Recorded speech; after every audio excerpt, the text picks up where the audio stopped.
એક મસ્ત ટોપિક ભણાવું છું કે જેમાંથી તમારી સિવિલ એન્જિનિયરિંગની કોમ્પિટિટિવ એક્ઝામિનેશનમાં ઘણા બધા એમસીક્યુ પૂછાતા હોય છે, રાઈટ? તો એ જોઈએ types of pipes used in house drainage. House ડ્રેનેજમાં જે પાઇપો વપરાય છે એના ટાઈપ્સ જોઈએ, એનું ફંક્શન જોઈએ અને એની સાઇઝ જોઈએ. મલ્ટિપલ ટાઈમ્સ આના એમસીક્યુ પૂછાતા હોય છે. તો સૌથી પહેલાં જોઈએ સોઇલ પાઇપ. એ કયો વેસ્ટ કલેક્ટ કરે છે, એ કયો વેસ્ટ કન્વે કરે છે?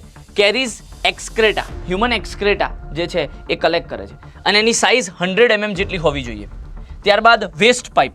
વેસ્ટ પાઇપ હોરિઝોન્ટલ બી હોઈ શકે, વર્ટિકલ બી હોઈ શકે.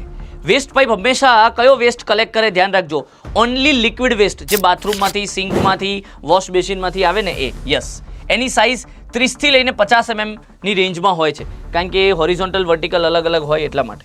વર્ટિકલમાં એની સાઇઝ જોજો 75 mm એની સાઇઝ હોય છે. ઓકે.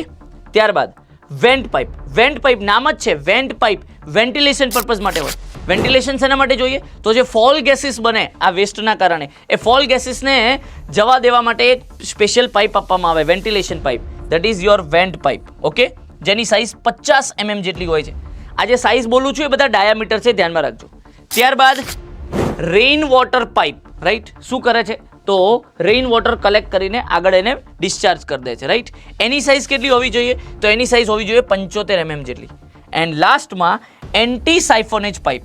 એન્ટી સાઇફોનેજ પાઇપનું કામ શું છે? તો આપણા જે ટ્રેપ છે એ ટ્રેપમાં જે વોટર સીલ મેન્ટેન રાખવાનું હોય, જે પાણી ભરેલું રાખવાનું હોય એ મેન્ટેન રાખે છે. તો it prevents the water seal. યાદ રાખજો, વોટર સીલ પ્રિવેન્ટ કરવા માટે કઈ પાઇપ આવું પૂછાય છે તો નામ આવે એન્ટી સાઇફોનેજ પાઇપ. એની સાઇઝ કેટલી હશે? એનો ડાયામીટર કેટલો હશે?